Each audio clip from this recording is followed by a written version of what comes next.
Good evening, everyone. Thank you so much for your patience. In accordance with provisions of the Open Public Meeting Act, the Asbury Park Board of Education has provided adequate notice of this meeting by sending a notice of the time, date, location, and extent known. The agenda of this meeting to the Asbury Park Press, the new poster on January 14, 2022 via email. Copies of this notice has been placed at the Administration Buildings Board, District Schools, Asbury Park Municipal Building, Asbury Park Police Department file with the City Clerk on January 14, 2022. Our mission statement. Asbury Park School District will provide all students with a comprehensive and progressive education where everyone possesses skills and character to succeed in a diverse, evolving global society. Roll call, please. Ms. Halls-Bay. Ms. Breach. Here. Mr. Grillo. Here. Mr. LaRocca. Here. Mr. Remy. Ms. Ricks. Here. Mr. Saunders. Ms. Lozinski. Here. Ms. Cook. Here. Please rise for the flag salute.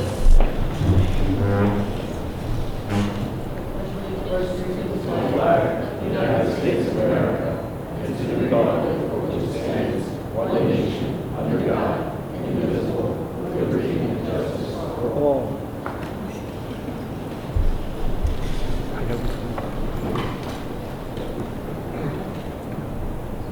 Dr. Howard, your presentation. Good evening, ladies and gentlemen, public, and those on television. This evening we'll have Dr. Christy Howard Morris do the SSID required state reporting on our violence and vandalism. The SSD, excuse me. Dr. Howard Morris.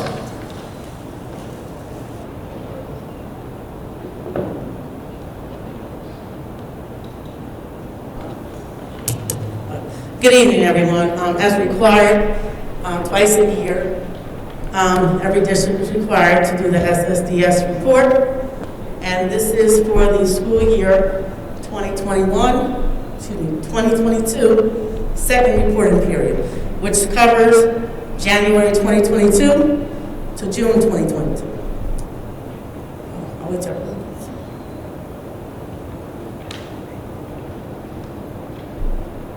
these are our numbers for this year. As you see, Asbury Park High School had 30 incidents. And let me explain what incidents are in case you don't recall. Incidents covers violence, vandalism, substance abuse, and those types of incidents. Any other placements, your in-school suspension, out-of-school suspension, and alternative schools placement. 97 we had, and we had 1 HIB. Upper elementary, we had 18 incidents, 10 other placements, 14 HIVs. Bradley Elementary, we had none.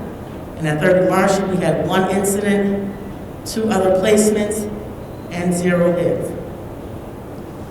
So again, as I normally do, I do a comparison so you can see kind of where we are with regard to our last year's period 2. So this is 2020, 2021, period 2. And I did this last year, so as you can see, it's much less, and because we weren't here last year, for the most part. So this is reflective of January 2021 to June 2021. Now, I added the period 1, just to refresh of what we did between September 2021 and December 2022. So the numbers did go up somewhat on the incidents and the other category. I also compared, I put this one in here, school year 2018 to 2019, because this is the year before COVID. So this one would be more comparative to now. So these are the numbers that we had during period 2 during school year 2018-2019. And as you'll see afterwards, subsequent to that, school year 2019, school year 2020 is when we had COVID, so we weren't here for a full year. And that's the reason why I put this here, so you can look through it and see the comparison. So this is Asbury Park High School over the past 3 years. The past 2 years. We had 27 additional instances. And again, like I said, school year 2020 and 2021 is really not reflective because we were here half the time. So of course we went up in every category. Same with Dr. Martin Luther King Upper Elementary School. Again, we went up in every category because we weren't really here much for the school year 2020 and 2021. And Bradley, there was 0, no change. Thurgood Marshall, we went up in 2 categories, and we had 0 HIVs, which is good. And this is a 3-year comparison for the district totals. So, school year 2019-2020, we were here from September until April. There were 18 incidents, 20 others, which is other placements, and 0 hits. 2020, 2021, that was the hybrid year. And of course, that's reflected, only 4 incidents, 3 other placements, and 0 hits. And this year, we had 49 incidents, 109 others, and 15 HIVs. So this is what our suspensions were this year from January to June. It's the number of suspensions that we had. Now, I wanted to break down exactly what our infractions are, and to make it make you understand what those suspensions represented. The majority of the suspensions were for failure to report Saturday detention. So we're working with the high school principal to try to come up with another means so that we can ensure that students are coming to school on time. Because again, the majority of them not coming to Saturday detention was based upon them being late, not going to after school detention, which led to a Saturday detention. When they didn't go to Saturday detention, it led to an in-school suspension. So we have to find another means to do that. The second offense was leaving school without permission. We had a lot of that this year. Again, post-COVID, our kids were used to coming and going as they pleased. And so it was kind of hard to get them back into the routine of being in school. And we had, our third offense was assault, student on student, disrespectful to staff, fighting where injuries were involved, disruptive, inappropriate behavior. Then came possession of unauthorized substance. Next was cutting, which is required for ISS when you do that within a third time within the marking period, insubordination to terroristic threat. And so these are some of the interventions that we're utilizing to deal with a lot of those infractions. So thank you for bringing KYDS back because, again, post-COVID, we have a lot of situations where our students are dealing with anxiety, depression, and some of the other things of how to cope with dealing with other kids. And so they're going to be bringing Tier 1, Tier 2, and Tier 3 interventions through restorative practices, SEL, and mindfulness. We also have the Boys and Girls Club, who will be doing a mentoring program with our students. And as you see tonight, we have the Big Brothers Big Sisters mentorship program. We also have Prevention First that we're bringing back. They'll be doing life skills training. We have a Nurtured Heart approach professional development, in which they're teaching our staff how to speak to our students so that they don't provide triggers for our students to react in a negative manner. And we're also bringing the Attuned Schools approach for our high school staff. And we're bringing, we already have our Dangers of the Mind resources that we use with the upper elementary school teachers. And we're requiring responsive classrooms to be done every morning in all the schools. Anyone have any questions? Yes. I'm just curious about the morning meeting, why it's not in the classroom. Can you just help me understand? Okay. It's right in front of this house. So morning, you asked the question of what responsive classrooms is and what are morning meetings.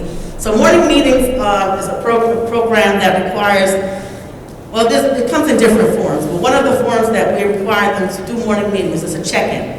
So when the students come in, you can do a check-in to see how the temperature of each child. You can do a morning meeting based upon what you did this weekend. You can do a morning meeting based upon how you feel today.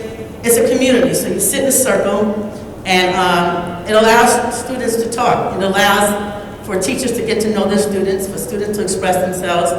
And again, sometimes if a student comes in and they don't want to really talk, perhaps the teacher will just let the student, sit to the side, or maybe call them out and speak to them privately, see what's going on. But it provides for the teacher and the student to build a relationship. It builds a community within the classroom. And so we do that every morning. Some of the schools, they do a mindful moment in the morning where they're teaching children how to breathe so that they can relax. So again, this is not my level of expertise, that's why we bring people in, but a lot of our teachers, I want to say about 5 years ago, came in the summertime and they got trained in doing this. And we've been rolling it out since then for new staff that have been coming in. Any more questions? The incidents for this school year, the incidence for this school year is very high. Yes. And we have a lot of intervention. Is there any way that midstream we can see if these interventions are working? Yes, we'll definitely do that. And maybe in halfway through, we could get another report to see if the incidents are starting to go down? Yes, definitely. Okay. Yes. Doctor, how many, do we have a number of the incidents of fighting and of assault? And what's the difference between assault and Yeah, so the difference between assault and fighting, so if you're just fighting, these are two people who get into a confrontation and they fight. Usually it's fisticuffs, so they have an argument, they fight each other. And assault is when you beat someone down. So if I'm standing here and you just beat me up, you're assaulting me. And usually the person doesn't fight back, or the person doesn't see it coming, or someone jumps someone, that's an assault.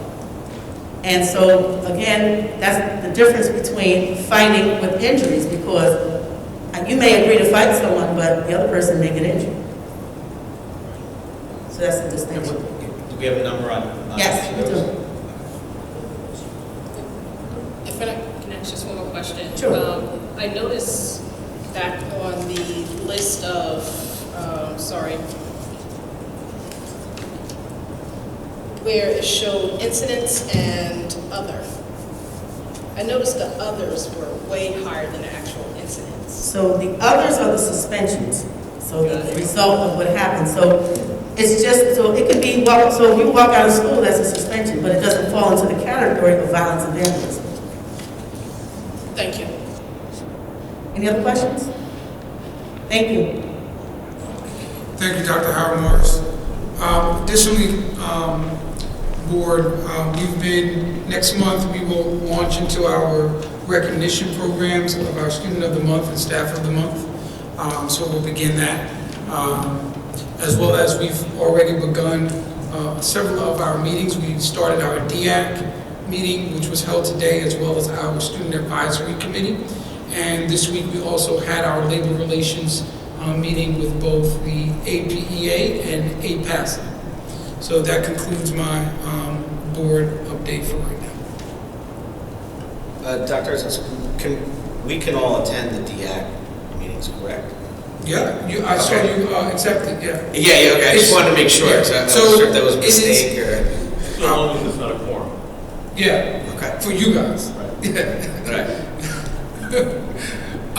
The DAC, again, is we're reassessing our procedures and processes in order to make sure that we are effectively doing things according to code and standard.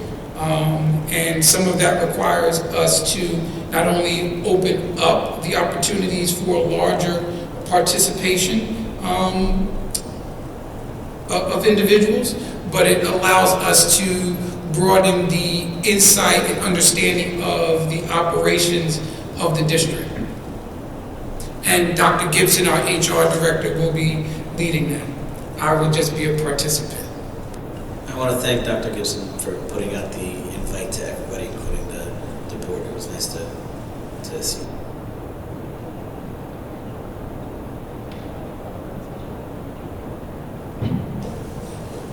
Now is the time of the meeting where there's going to be public participation. In accordance with Board Policy 0167, the Asbury Park Board of Education recognizes the value of public comment on educational issues and other matters of importance, and provides members of the public with the opportunity to express themselves on school matters of community interest. The public comment portion of this meeting is not a question and answer session, and all public comments shall be directed to the board president. Members of the public who wish to make public comments must be recognized by the board president and provide his or her name, municipality of residence, and group affiliation if applicable. All public comments shall be directed to the president and are limited to 3 minutes in duration. Members of the public who do not follow the foregoing rules and/or interfere with the orderly operation of the board meeting may be removed from the meeting. Thank you. At this time, I'll open up public participation.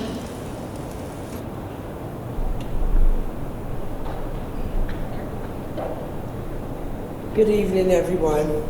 My name is Tracy Williams. My grandson, Yazir Johnson, attends the Asbury Park High School. He is a senior there.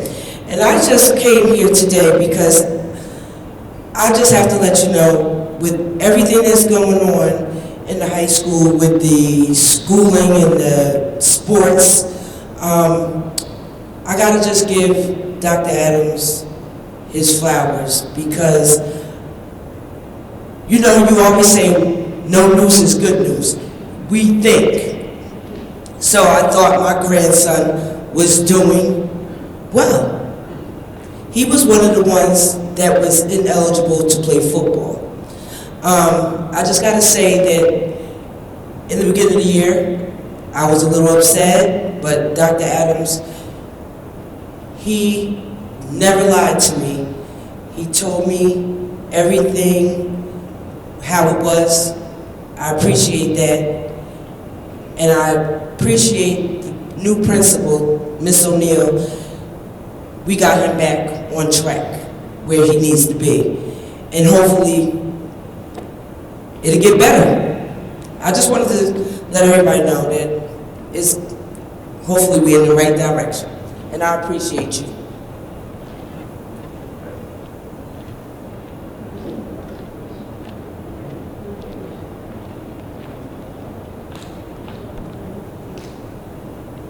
Good evening. My name is Pamela Major, and I am part of the Mayor's Wellness Committee. I sent an email earlier today about next year, 2023, being the year of stigma-free Asbury Park.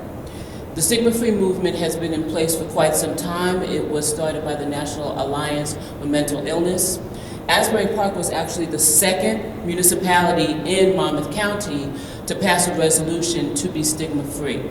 Now, as a former educator, the number of essays, spoken word, athletic opportunities, artistic opportunities that can come from the school district participating in this wonderful year-long event is incalculable. The opportunity to work and to get more opportunities to volunteer, community service, service learning is amazing. So I look forward to hearing more and being able to answer more, perhaps via email. But I just wanted to come tonight and say thank you for considering it. It has been forwarded to Dr. Adams' office, and I look forward to hearing from you all and answering any questions that you may have. Thank you so much.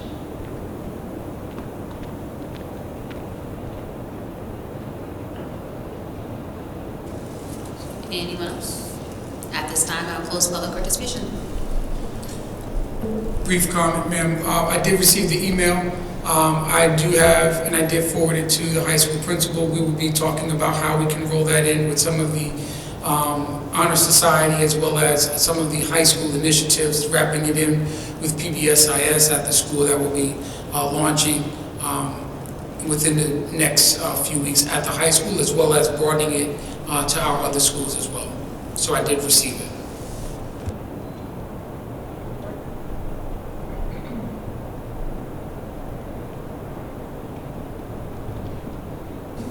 So, Madam President and Board, I would ask for consent agenda for all,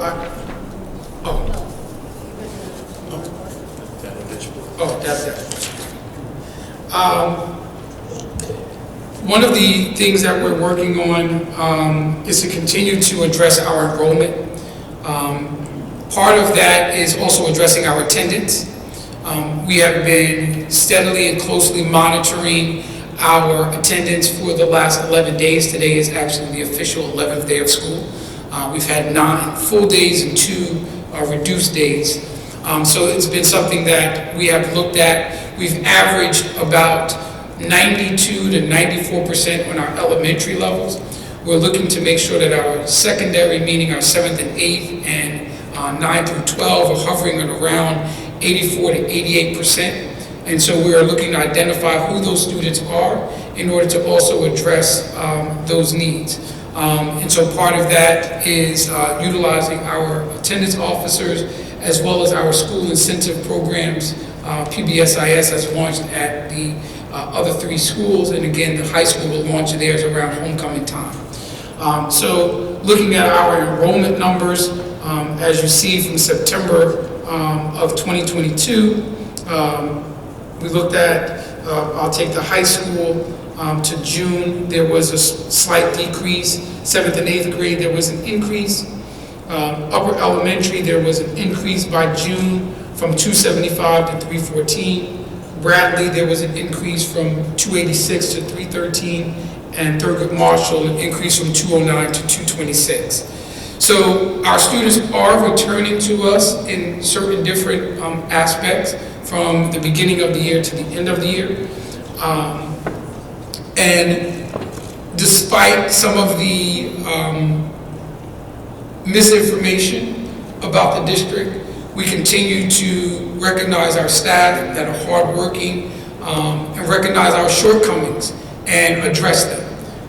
The most things that we can do is be transparent and be honest, and our numbers are our numbers. We know that our student enrollment is tied to our funding, and when we're dealing with perception about our district, I'm happy to have spoken with the union president, Mr. John Napolitani, and we are on the same page regarding moving the district and making sure that perception about the hardworking staff in this district is shared and put out there in the community.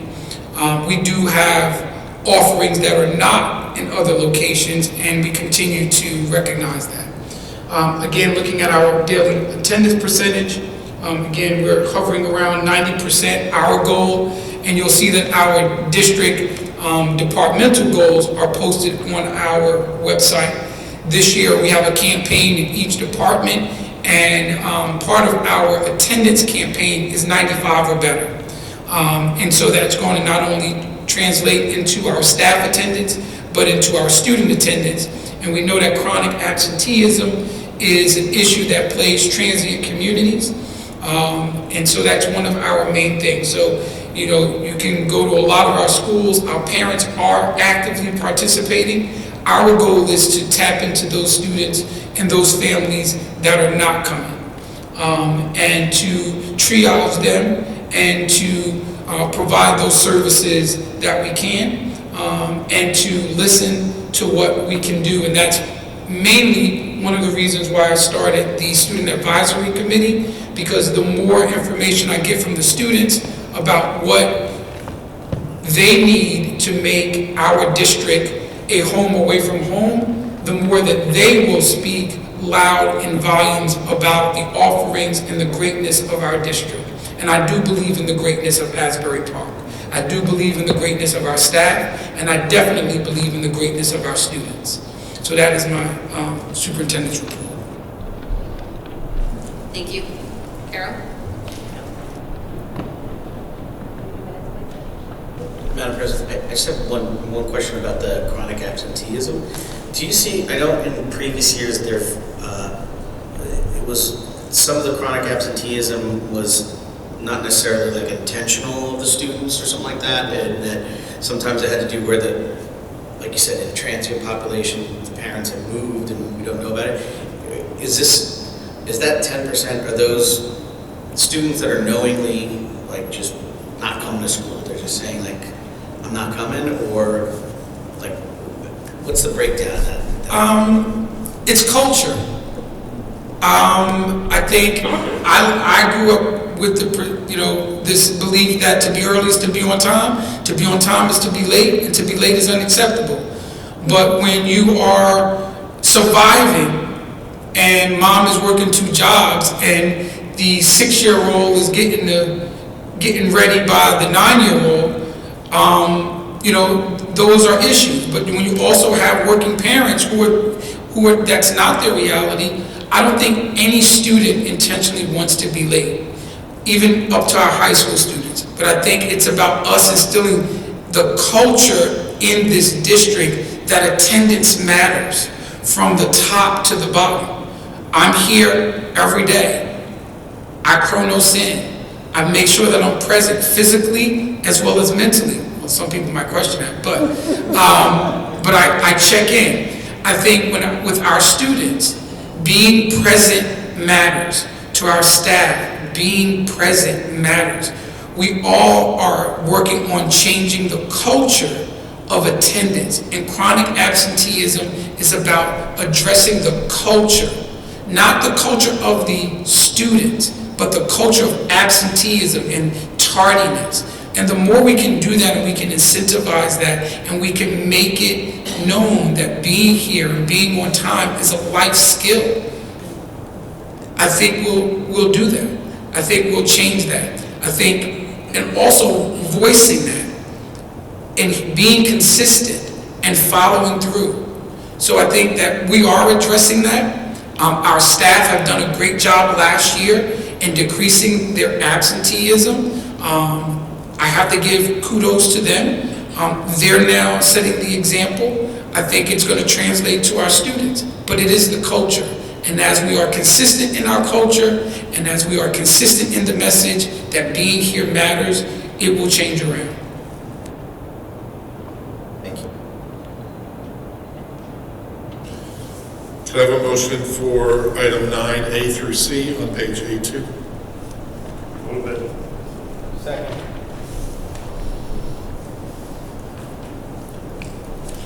Any comments or questions? Mr. LaRocca? Mr. Grillo? Yes. Ms. Osbaty? Yes. Ms. Breach? Yes on A and B, abstain on C. Thank you. Ms. Ricks? Yes.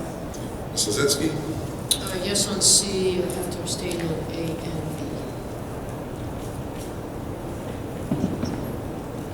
And Ms. Cook? Thank you. Motion's carried.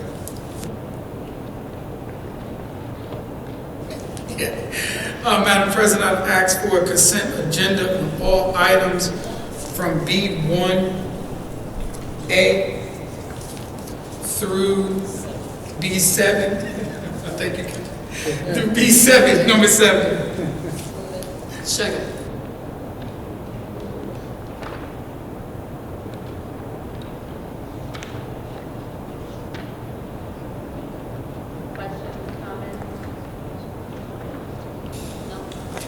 What was it, B what through? All items B1A through B7, number 7.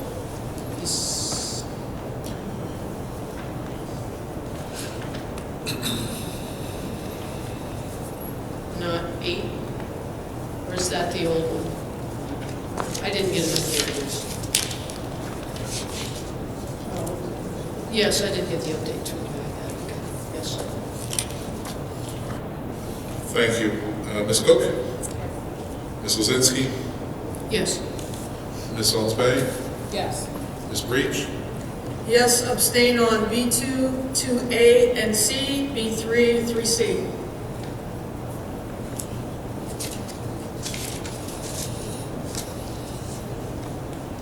Thank you. Mr. Grillo?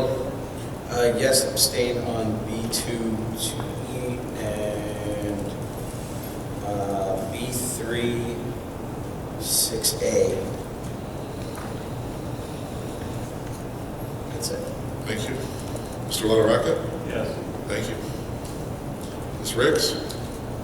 Yes on everything except B3 2D. I'm abstaining. Thank you.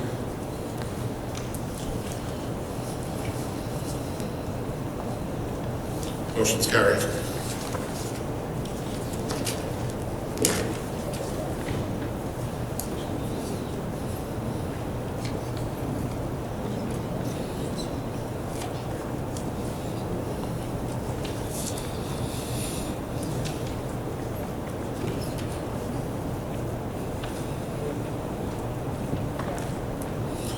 Can I have a motion for all items? That's okay. All items C1, number 1, through C7, number 2.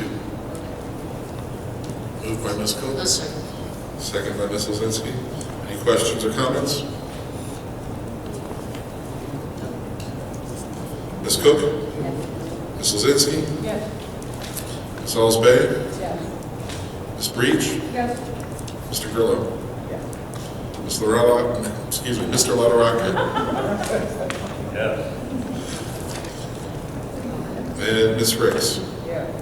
All items carried. Can I just say one thing, before we, oh no, real quick, the event, the first football game, home game, and the event with the undefeated football team, I did get a comment from Officer Young.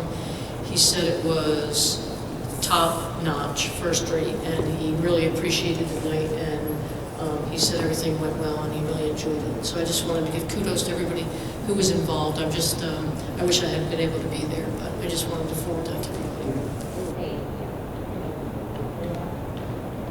Motion to adjourn. I just want to say it was awesome. I was there, and if you look at my Facebook page, I took some awesome pictures. As always.